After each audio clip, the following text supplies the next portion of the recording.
Oke, menjelang hari raya kurban ya, hari raya Idul Adha Haji seperti itu teman-teman. Ku rasa ini bakalan cocok karena kalian bakalan lihat banyak sapi-sapi kan di lingkungan-lingkungan kalian. Oke, aku mulai dari gini aja, teman-teman. Aku sebenarnya mau tanya sih, menurut kalian kalau aku tanya apa yang bisa memicu perang dunia ketiga atau apa yang bisa memicu dunia kiamat di tahun 2026?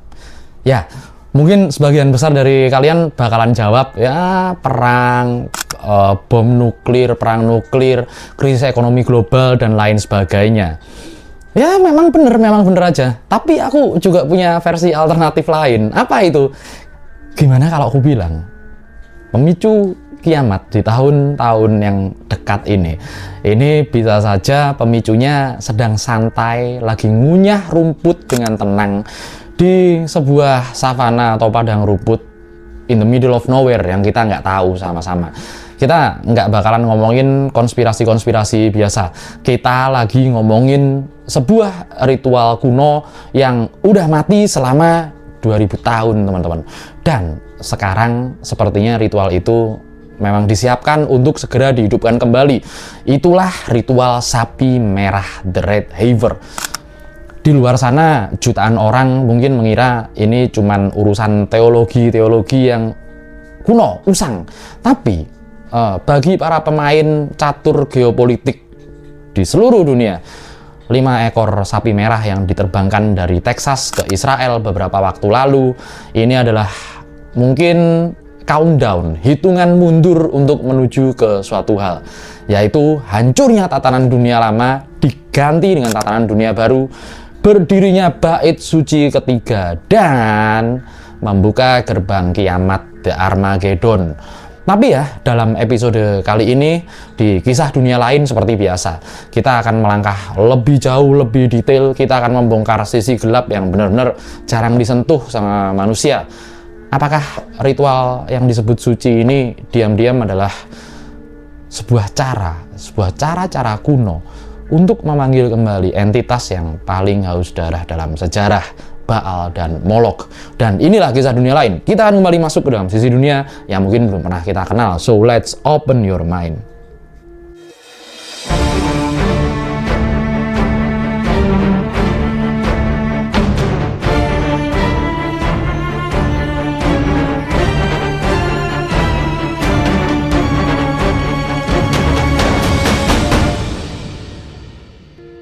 Ya, ritual korban Idul Adha bagus, tapi ini ritual korban sapi merah tanda tanya besar.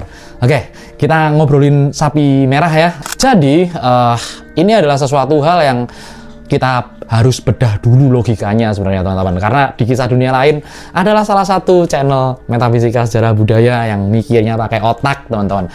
Kenapa sih sebenarnya harus sapi merah? Dan kenapa dunia itu harus heboh dengan semua ini? Jadi gini, dalam tradisi ritual kuno Timur Tengah ya teman-teman, ritual ini adalah sebagai salah satu prosedur pensucian yang paling ketat yang pernah diyakini oleh para manusia tentunya, sebagai cara dari Tuhan, sebagai petunjuk dari Tuhan untuk bisa memasuki kuil suci dan berkomunikasi lagi secara langsung kepada Tuhan. Tujuannya memakai sapi merah ini sebenarnya cuma satu teman-teman, yaitu untuk menghasilkan abu khusus. Abu ini nanti kita detailin ya, karena ini bener-bener mistis banget lah teman-teman. Jadi gini, menurut hukum kunonya mereka ya teman-teman, seluruh umat manusia di hari ini, di saat ini sedang berada dalam kondisi najis teman-teman, nggak suci. Artinya kita kan nggak tahu ya makanan apa yang kita makan, nggak disucikan, duitnya juga mungkin dari mana, dari nyolong, dari apalah segala macem. Udara yang kita hirup ini juga tercampur macam-macam, kita nggak pernah tahu. Air yang sedang kita minum ini juga terputus sih sebenarnya, semuanya terputus hakikatnya dengan makhluk Tuhan sebenarnya. Nah, karena itu pula mereka ini, semuanya lah yang ada di dunia ini dianggap nggak suci. Nah, karena ini seluruh dunia ini dianggap nggak suci, tanpa ritual penyucian memakai abu sapi merah ini, nggak ada satu orang pun yang bisa masuk, menginjakkan kakinya ke dalam bait suci atau the third temple, seperti itu. Kan ya ada sejarahnya sih itu. Nanti kalau kalian mau diceritain sejarahnya tentang itu, komen deh kalian. Jadi tanpa sapi ini sebenarnya proyek pembangunan bait suci yang ketiga itu bisa dibilang hancur total bahkan sebelum dimulai. Aku harap kita sama-sama paham ya sampai di sini ya. Tapi masalahnya adalah nyari sapi merah ini sulitnya setengah mampus teman-teman. Syaratnya itu benar-benar di luar nalar genetika modern teman-teman. Ini aku sebutin ya syarat-syarat sapi merah yang dikorbankan untuk ritual, yaitu ritual penyucian itu. Pertama adalah harus perfect red, sempurna merah. Seluruh tubuhnya harus warnanya merah bata teman-teman. Kalau ada sedikit aja beberapa lembar bulu yang warnanya lain, hitam atau putih atau coklat yang benar-benar tumbuh berdampingan, langsung drop, diskualifikasi, nggak kepake. Kemudian harus zero defect, nggak boleh ada cacat fisik, nggak boleh ada luka gores, bekas robekan di kulit atau di telinga, pincang nggak boleh. Sapi ini harus lolos banget screening medis yang sangat ketat, lebih ketat bahkan daripada pemeriksaan astronot-astronot NASA. Sapi ini juga nggak boleh kerja sedikit pun. Sapi ini nggak boleh dipasangin bajak, nggak boleh diberi beban apapun. Bahkan nggak boleh kalau sapi ini pernah dinaiki atau diduduki manusia. Nggak boleh. Dia ini harus benar-benar dalam tanda kutip perawan dari industri-industri manusia atau dipekerjakan oleh manusia. Usianya juga harus spesifik, harus pas banget memasuki tahun ketiga. Jadi ya misalkan sekitar usia 2 tahun lebih beberapa bulan itu kan masuk ke usia ketiga. Nggak boleh kurang dan nggak boleh lebih. Jadi syaratnya memang susah, syarat-syarat ritual seperti itu. Okultisme kalau aku bilang. Gokil nggak? Gokil teman-teman. Selama 2000 tahun, 2 milenium, sapi dengan spek yang kayak gini ini sepertinya hampir nggak pernah ditemukan secara alami. Kecuali buat orang yang benar-benar nyewari ya dari zaman dulu itu. Sampai akhirnya sebuah teknologi rekayasa genetika dan sebuah pencarian yang dilakukan secara intensif di Texas berhasil melahirkan beberapa kandidat-kandidat sapi yang seperti itu. Di hari ini sekarang mereka itu udah ada di tempatnya. Mereka itu sapi-sapi itu tinggal nunggu waktu aja. Ketika nanti waktunya udah tiba, ritual eksekusinya nggak dilakukan dalam ruang tertutup. Inilah kerennya. Melainkan eksekusinya dilakukan di tempat yang sangat terbuka, yang sangat spesifik titiknya. Mana coba? Yaitu adalah The Mount of Olives, Bukit Zaitun. Tepat menghadap ke arah tempat ibadah suci. Seperti itu. Sapi ini bakalan disembelih, kemudian darahnya dipercikkan ke arah tempat suci itu sebanyak 7 kali. Dan setelah itu, habis itu, ini bagian yang paling intens sih teman-teman. Sapi itu kemudian dibakar utuh secara total. Kulitnya, dagingnya, darahnya, kotoran-kotorannya, isi perutnya, semuanya nggak boleh ada yang tersisa. Proses untuk pembakaran ini nggak sendirian. Prosesnya ini ditemani 3 elemen wajib. Pertama, kayu aras. Kedua, tanaman hisop. Dan yang ketiga adalah kain kirmizi yang warnanya merah tua. Nah, nanti sisa pembakaran itu akan menjadi abu halus itu ya. Inilah nanti yang akan dicampur dengan air murni yang dimaksudkan sebagai ramuan air pensucian tersebut teman-teman. Ngeri ya, harus spesifik seperti itu teman-teman. Nah, sekarang kita akan masuk ke plot twistnya yang paling utama. Ini bikin merinding sih kalau aku. Dalam catatan sejarah dan nubuat-nubuat kuno, sepanjang peradaban manusia dari zaman Nabi Musa sampai hancurnya bait suci kedua oleh tentara Romawi, ritual ini dikatakan baru terjadi sebanyak 9 kali, teman-teman. Ada ramalan kuno ya, ini ramalan kuno yang menyebutkan ketika sapi merah ke-10 disembelih dan kemudian dibakar untuk air suci tadi, ini adalah pertanda absolut bahwa zaman telah mencapai akhirnya, telah mencapai puncaknya. Abunya akan digunakan untuk mensucikan para imam. Bait suci ketiga bakalan langsung dibangun dan Mesias akan turun ke bumi. Seperti itu, teman-teman. Tapi bagi pihak lain, mungkin pembangunan bait suci ketiga di lokasi yang sekarang berdiri situs suci umat lain itu adalah ya nantang sih, minimal buat aku sendiri. Itu adalah sebagai simbol pemicu perang akhir zaman, teman-teman. Ya bisa disebut Armageddon lah ya, bahasa kerennya Armageddon lah. Jadi gini, satu ekor hewan memegang kunci kehancuran global dunia. Masalahnya ya, ini sebenarnya kan Mesias kaum-kaum mereka itu kan belum turun teman-teman. Mereka kan nggak ngakuin Isa Al-Masih, Yosua kan mereka nggak ngakuin Yesua. Kata mereka kan, ya apa ini dari bangsa kita, tapi bukan Mesias yang ini. Dan lagi, ini juga ditentang oleh sebagian orang-orang yang sangat ortodoks. Nah, masalahnya kalau bukan Mesias asli yang melakukannya ya, maka pasti yang ngelakuin itu adalah Mesias palsu. Kalian tahu Mesias palsu siapa? Al-Masih, Ad-Dajjal teman-teman, Mesias palsu, Dajjal. Ya, tapi teman-teman, sebagai kita adalah member semua dari Kisah Dunia Lain kan, kita pasti tahu lah kalau kita nggak pernah ngebahas sesuatu itu stop di permukaannya aja, kita nyelam lagi. Sebentar, permisi ya teman-teman, coba kita mulai shutdown, matiin semua dogma, kemudian kita nyalain pakai senter yang disebut okultisme. Okultisme ini ilmu kuno teman-teman. Buat yang belum tahu okultisme, mending browsing dulu baru lanjut lagi video ini deh. Nah, kita bakalan tanya tentang sebuah pertanyaan yang bikin para ahli teori konspirasi ini bisa-bisa begadang obrolan di atas jam 12 malam. Apa sih hubungannya ritual sapi merah ini sama sebuah entitas yang disebut Baal? Baal itu adalah dewa kuno Kanaan yang disembah dan dipercaya kalau Baal itu memang kejam.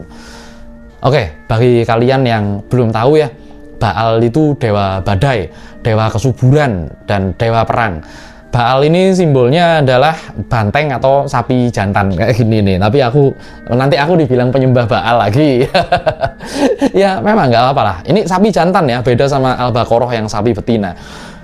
Ini entitas ini, Baal ini menuntut pengorbanan atau bayarannya dia itu mahal, yaitu dengan darah dan api teman-teman. Mari coba kita buka-buka lagi ya lembaran sejarah. Ketika bangsa kuno keluar dari Mesir, di tengah gurun mereka ini kehilangan arah kan. Ini ceritanya Nabi Musa ini. Mereka langsung membuat kesalahan yang sangat fatal. Apa itu? Mereka nyembah sapi yang terbuat dari emas atau the golden calf, biasanya disebut seperti itu. Banyak kemudian dihubungkan oleh ahli-ahli okultisme dan sejarawan meta independen ya. Mereka itu berpendapat kalau ritual sapi merah itu sebenarnya adalah bentuk ritual penebusan dosa atas penyembahan berhala itu, penyembahan berhala dewa sapi seperti Baal atau Apis itu loh di Mesir. Ada namanya Baal sama Apis, memang seperti itu. Kalau kita pikir-pikir lagi, kita pakai logika kuno ya. Logika kunonya seperti ini.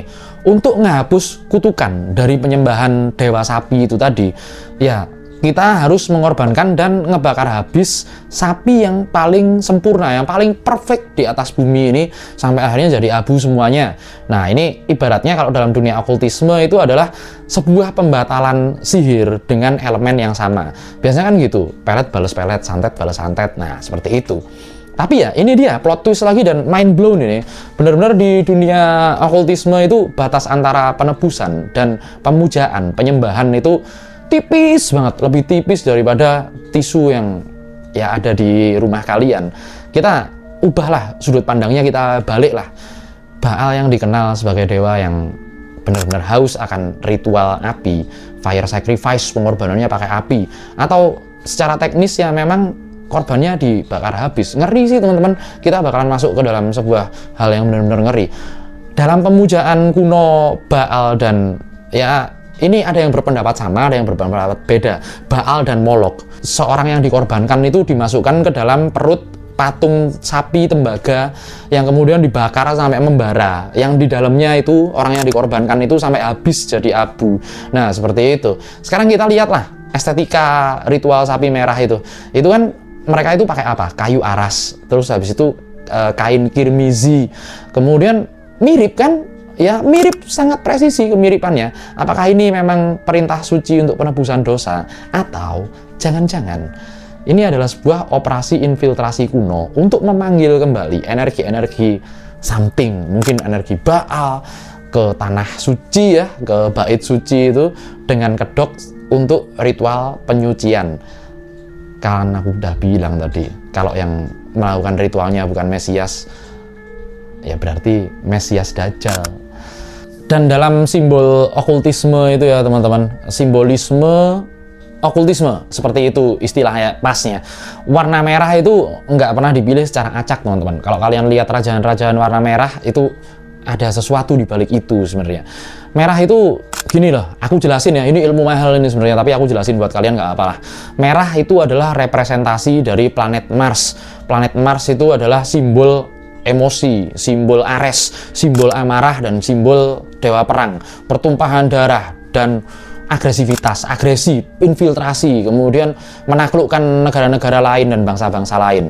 Baal ini juga digambarkan sebagai entitas yang benar-benar membawa kehancuran dan melakukan pembersihan lewat api, semuanya aja dihabisi.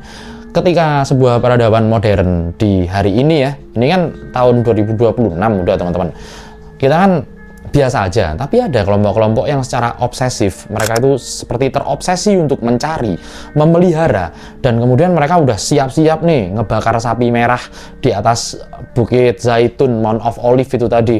Secara nggak sadar mereka itu bagaikan ngirim sinyal, ngirim frekuensi ke alam tertentu. Kalau ditangkap kan, waduh bahaya, bisa jadi dunia ini ya kayak film-film Marvel itu loh, udah ada parallel universe di mana di satu dunia nyata dipengaruhi dunia gaib. Coba kalian rasain energinya di tahun 2026 ini. Dunia goncang, dunia nggak stabil, dunia di tengah ketegangan, dan di tengah ketegangan ini pihak yang ngebet banget mau jadi I.O. penyelenggaranya ritual upacara yang melibatkan darah dan api secara sensitif itu siapa teman-teman? Kalau ritual ini benar-benar dilaksanakan dalam waktu dekat sih, ini ibaratnya getaran supranaturalnya itu akan langsung menghentak psikologis miliaran orang di bumi. Pasti itu. Untuk yang percaya nubuat, ini adalah semacam sangkakala, trompet aba-aba, siap-siap. Nah, bagi peserta okultisme global seperti aku, ini adalah mega ritual untuk memicu chaos teman-teman. Karena di balik kekacauan selalu ada tatanan baru yang akan terbentuk dari yang mereka tancapkan. Seperti itu sih. Pada akhirnya ya, sapi merah ini bukan sekedar cerita-cerita tentang hewan ternak di peternakan rahasia, bukan tentang itu. Ini adalah cerminan juga dari ego manusia yang ingin memaksakan takdir dan mempercepat datangnya kiamat akhir zaman. Apakah ini murni perintah spiritual yang dianggap suci, atau ini adalah skenario gelap yang memang dirancang oleh elit-elit global yang bisa saja menciptakan kekacauan untuk tatanan dunia mereka? Kita mungkin nggak pernah tahu ya motif aslinya itu apa sih di balik para pembuat keputusan yang ada di atas sana. Let's say PBB di Davos setiap tahun, pertemuan tahunan dan lain sebagainya, kita nggak bakalan pernah tahu. Tapi satu hal ya yang pasti teman-teman, api belum nyala kan, apinya yang dari kayu aras belum nyala kan, tapi panasnya itu emang udah ngebakar kewarasan kita, kewarasan geopolitik global Indonesia bahkan di hari ini. Ya, kalau menurutku sih tetap jaga diri kita baik-baik. Kita coba lihat langit, kita coba perhatikan tanah, dan mulai bersiap-siap dengan cara yang paling logis. Karena di kisah dunia lain, ritual kuno yang mulai dihidupkan, itu artinya dunia kita yang modern saat ini sedang countdown, menghitung mundur untuk kehabisan waktu. Sampai di sini dulu episode kali ini. Sampai jumpa lagi kawan-kawan dari dunia lain.